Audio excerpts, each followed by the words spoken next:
So today what we're going to do is go ahead and melt our lead onto our snares directly. So check out the video, watch how it's done. I hope you enjoy the video. So these are the supplies that I use to melt my lead. This is my lead 420. It works great. You'll get about 20 pounds of lead, but a spout that pours it out. Let me see if I can show you here.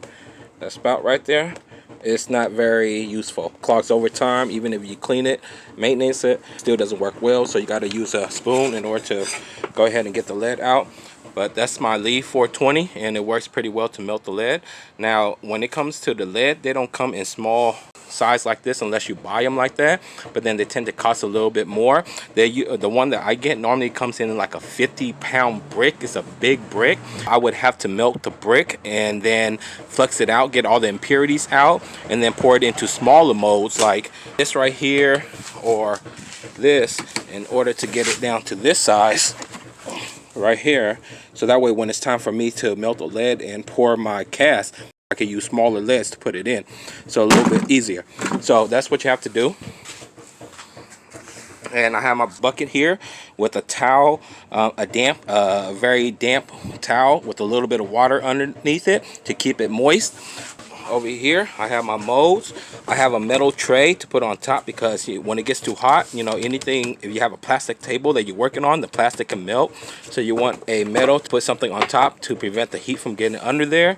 I have my candle to do my fluxing, and I'm gonna show you that later. And then of course I have my fan to blow everything in one direction, because you want to do it outside. The last thing you want to do is do this inside. Chemicals from the lead can be very harmful, so you want to do it outside and have protective gear, the face mask, gloves, and everything. So that's the gear, and we're going to go ahead and get started here because it looks like it's melting pretty fast. I like my lead to be very hot because it allows the lead to be a little bit smoother once it's cast. So I like to have my lead as hot as it can be, turn it up very high. Now once it's melted, what you have to do is flux it out because there's a lot of impurities in there. For example, here, see that? So there's a lot of debris, there's a lot of dirt inside the lead. Even pure lead, you know, there's going to be some kind of impurity in there. So one way to flux it out is to go ahead and cut a little bit of wax, candle wax, okay?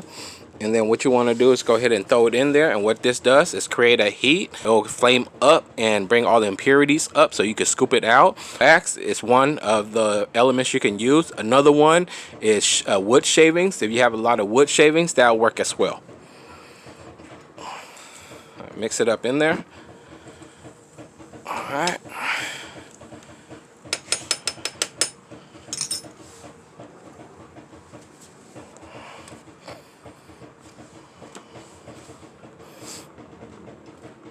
And let it burn. So that's what you want. You just want everything to burn, and all the impurities, anything in there that's not supposed to be in there, it will burn up as well. And again, you know, you don't see gloves, but use your safety gears, okay? For me, I've done this so much. So once you do that, all that right there, see that? All that are impurities. That's not lead. So you want to go ahead and scoop that out. And make sure you have a container that can hold heat to dump all that in. Okay. And you're going to do this throughout your casting because you're going to see a lot of impurities. You see that? And that's what you want. Now we can go ahead and start casting a lead to our snares.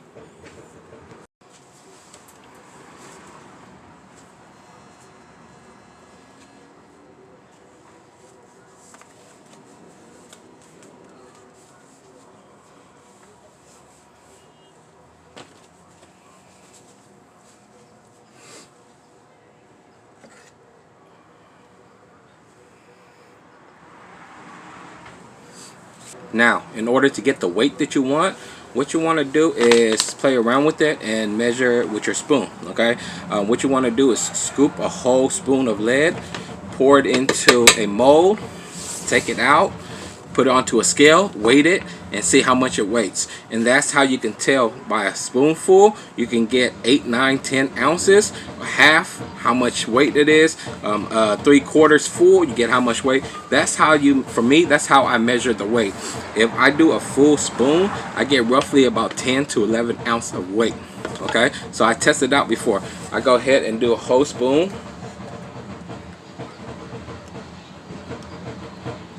I do a whole spoon. Okay, I pour it into the mold, I take it out, I weigh it, and that will tell me how much this weighs when I get done casting it. So that's what you want to do.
So that full spoon right there will give me 10 ounce.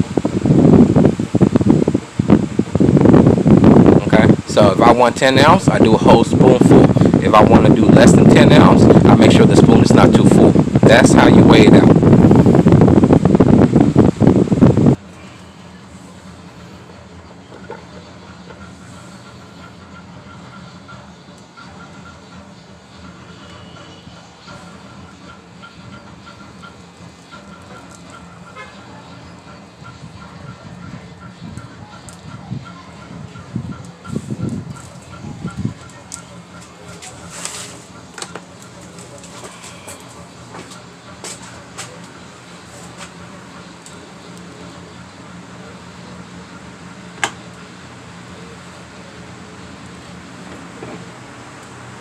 So wherever I clip it to, that's where I normally have the heavier side on.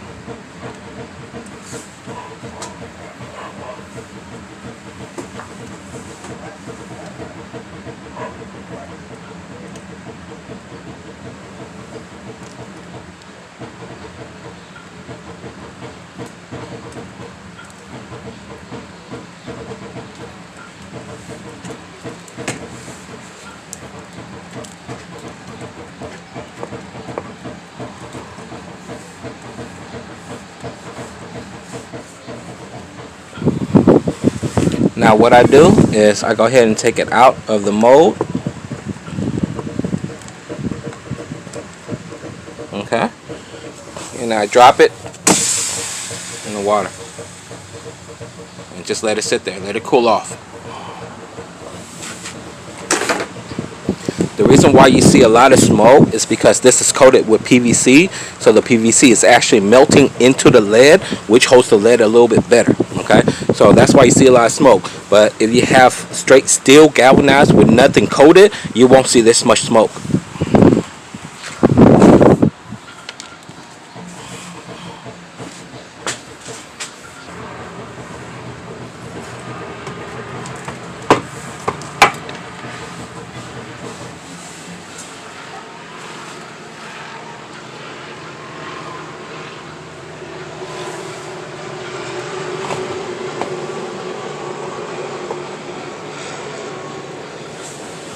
Here's a trick.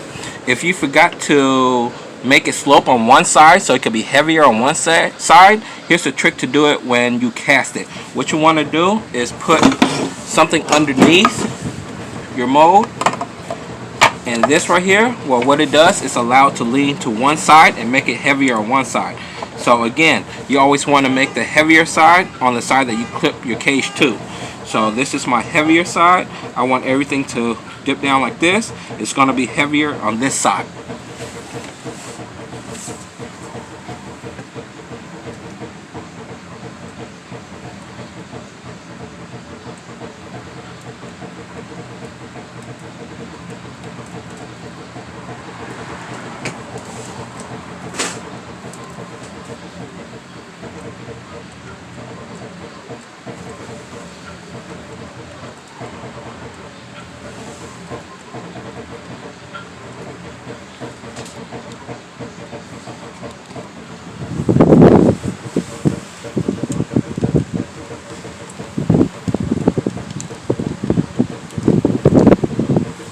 You want to leave it alone and let it rest so that way it can smooth out on top.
So whenever I melt my lead, I like to keep the spoon that I'm using over it to keep it hot.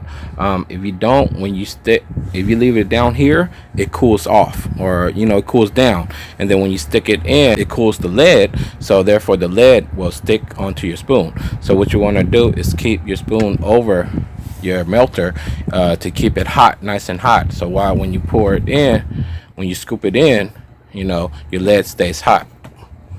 So, trick for the trade.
So this is what the ending results look like.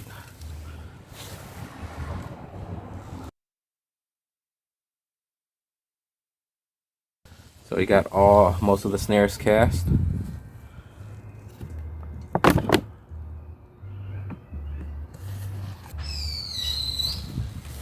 All right.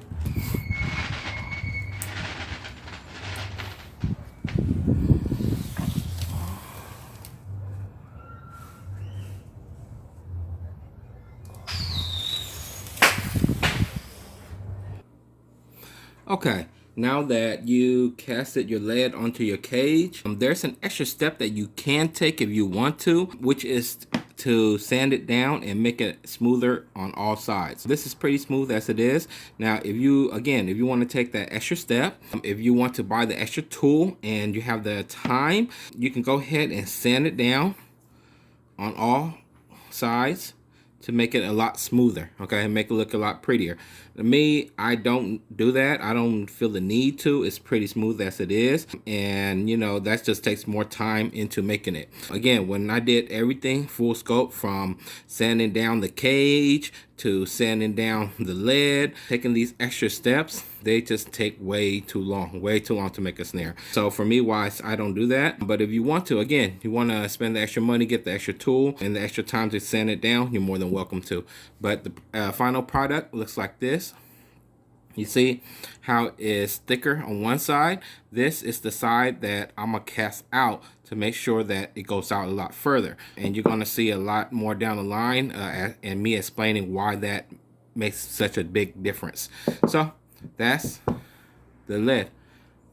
I hope you liked the video. This is how you cast lead onto your crab snares. Now, there's different ways to cast lead. There's different ways to melt lead. There's different ways to make sure your lead looks nice and luxurious. You know, you spend more time, more tools, you can make it look a lot nicer. This is my way of doing it because it's the quickest way to do it without jeopardizing the quality, and it's the cheapest way as well. So this is my version on how to cast lead onto your crab snares.